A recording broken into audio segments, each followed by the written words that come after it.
공감을 받은 부모님은 그 불안에 대해서 조금 더 객관화할 수 있는 마음의 여유가 생기고, 그럴 때에 솔루션이 들어갔을 때 그것들을 해낼 수 있는 용기를 내시게 됩니다. 자, 마지막으로 할 주제는요, 부모님이 굉장히 다양해지고, 그리고 부모님들이 하시는 말씀에 따라서 교사가 대처해야 될 상황이 굉장히 복잡해졌어요. 그런 데에는 우리 현대사회에서 성인들이 살아갈 때에 본인들이 갖고 있는 문제들이 그만큼 복잡해지고 어려워졌다는 뜻이기도 합니다. 우리는 부모의 역할을 수행해보고 부모가 되지 않습니다. 이 부모님들도 부모 역할은 아마도 처음이실 거예요. 그런데 부모이기 이전에 한 인간으로서 내가 가지고 있는 고질적인 나의 심리적 문제가 있을 거거든요. 우리 모든 사람들은 그것들을 다 갖고 있습니다. 그 문제를 해결하고 부모가 되지 않아요. 그래서 부모가 되고 난 다음에는 아이의 특성과는 상관없이 본인의 문제로 인해서 아이와 불협화음을 겪는 경우가 많습니다. 그런데 우리는 나의 부족함, 나의 어리석음, 나의 어찌 보면 찌질함, 이런 것들을 직면할 때 그걸 직면하고 싶어 하지 않아요. 모든 사람들은 다 마찬가지입니다. 그렇기 때문에 우리들은 방어 기제라는 걸 써요. 교육 현장에서는 깊이 다루지 않지만 상담 현장에서는 이 방어 기제가 굉장히 중요한 토론 주제입니다. 부모님들이 하시는 말씀 중에 많은 부분들이 이 방어 기제를 사용하셔서 말씀하기 때문에 우리가 본 뜻을 이해하지 못하고 오해하는 경우가 굉장히 많습니다. 그러한 방어 기제와 함께 또 굉장히 제가 상담을 하면서 많이 만나게 되는 부모님들의 유형 중에 하나는 최근에 불안이 높은 부모를 많이 만나게 됩니다. 이 두 가지를 잠깐 여러분들께 설명드리고자 합니다. 먼저 불안이 높은 부모는 기본적으로 대화할 때 이러면 어쩌죠? 저러면 어쩌죠? 만약에 이렇게 한다면 어떨까요? 이런 이야기들을 많이 해요. 사실 불안이라고 하는 건 우리 인간이 가지고 있는 근본적인 정서입니다. 불안이 없는 사람은 없고, 불안은 아주 유전적으로 우리 몸에 각인되어 있는 정서 중에 하나입니다. 사람들이 가장 싫어하는 정서이면서도 가장 많이 갖고 있는 정서라고도 합니다. 아주 어렸을 때의 최초의 불안은 유기불안입니다. 유기불안은 내가 버려질까봐, 거절당할까봐, 내가 부정당할까봐 에서 오는 불안이에요. 어렸을 때 이 유기불안을 다루지 못하면 성인이 되어서도 불안에 압도되어 버립니다. 부모님들 중에 불안이 높으신 분들의 어린 시절을 좀 반영해 보면 어렸을 때 불안한 환경이었거나 그 어머님의 어머님이 불안을 가지고 있을 가능성이 굉장히 높습니다. 따라서 불안은 부모 상담에 있어서 교사가 잘 알고 잘 다루어야 할 주제입니다.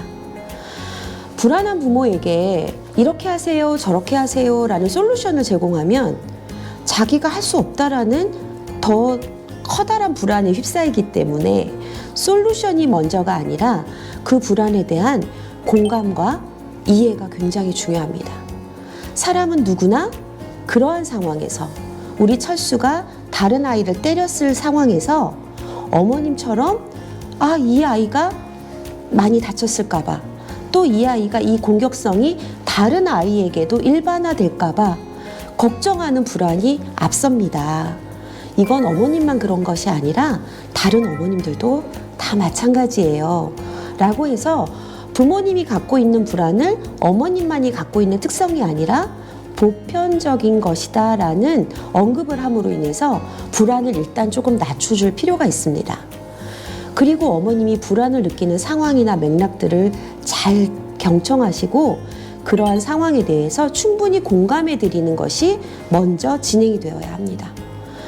공감을 받은 부모님은 그 불안에 대해서 조금 더 객관화할 수 있는 마음의 여유가 생기고, 그럴 때에 솔루션이 들어갔을 때 그것들을 해낼 수 있는 용기를 내시게 됩니다. 따라서 불안이 높은 부모님들에게는 완벽한 부모가 없다. 이 세상의 부모님들은 다 노력하는 모습을 보여주는 것이 중요하다. 우리 아이도 완벽하지 않다. 완벽한 아이로서 자라려면 이 아이가 얼마나 힘들겠느냐.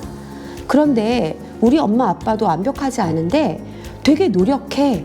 이런 것을 배울 수 있는 부모가 훨씬 더 건강한 부모다 라는 말을 통해서 부모가 본인들의 완벽하지 않음을 있는 그대로 받아들일 수 있도록 옆에서 지지해주고 격려해주는 것이 불안이 높은 부모님과 상담할 때 선행되어야 할 문제입니다.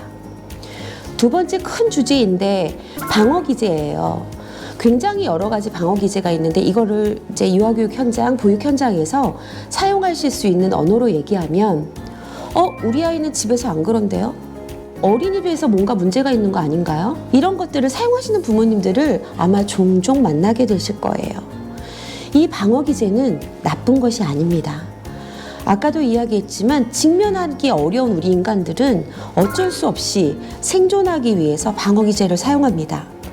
교사분들은 어머님들이 쓰시는 그 방어 기제가 어머님들이 약하기 때문에 잘못됐기 때문에 쓴다라는 관점보다는 이 어머님도 힘들구나, 이 어머님도 살고 싶구나, 이 어머님도 잘하고 싶구나, 그렇기 때문에 이럴 수밖에 없는 거구나 라는 이해 관점으로 방어 기제를 이해하실 필요가 있습니다. 그럴 경우에 방어 기제를 사용하는 부모님들은 굉장히 다양한 접근 방법이 필요합니다.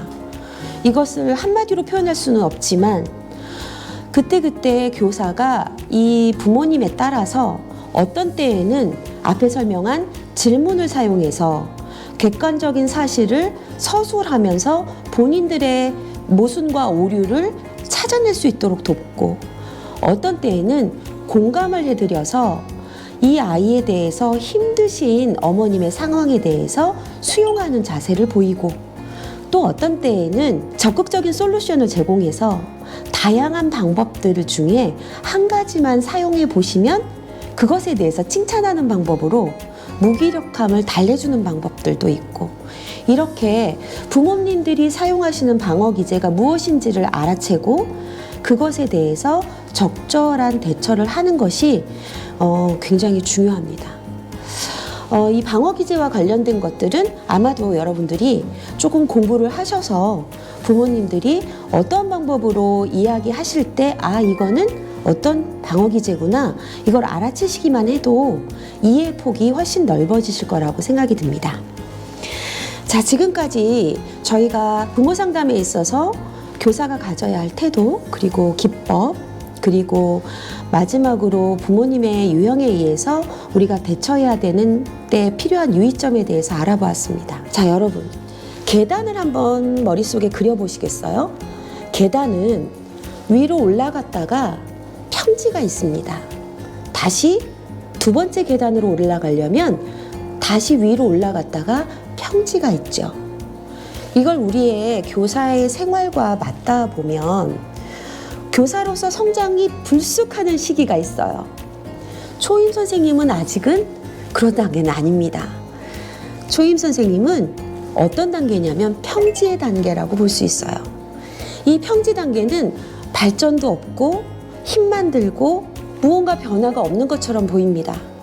그래서 굉장히 더디고 무력하고 지루합니다. 그러나 그것을 견뎌야만 다시 성장할 수 있는 단계로 도래합니다. 따라서 신입 선생님들은 지금은 버텨야 할 때입니다. 잘 버티는 것이 인생을 사는 데 있어서 굉장히 중요합니다. 내가 성장을 이룰 때까지는 이 평지는 성장하는 것 같지 않아 보이지만 밑에 잠재되어서 져서 잠재력을 누가적으로 이렇게 쌓는 시기라고 볼 수 있습니다. 그런 시기가 지나면 분명히 다시 변화되고 성장하고, 그리고 내가 이 길을 잘 선택했다라고 하는 보람을 느끼는 시기가 옵니다. 초임 선생님들은 실수할 수 있습니다. 실패해도 괜찮습니다. 네, 실패하고 실수하는 나를 친절하고 다정하고 너그럽게 봐줄 수 있는 것이 그 버티기에서 굉장히 중요한 덕목입니다. 우리 스스로를 친절하고 다정하게 그리고 보듬으면서 잘 버티는 신입교사의 시절을 보내시길 바랍니다. 잘 들어주셔서 감사합니다. 안녕히 계세요.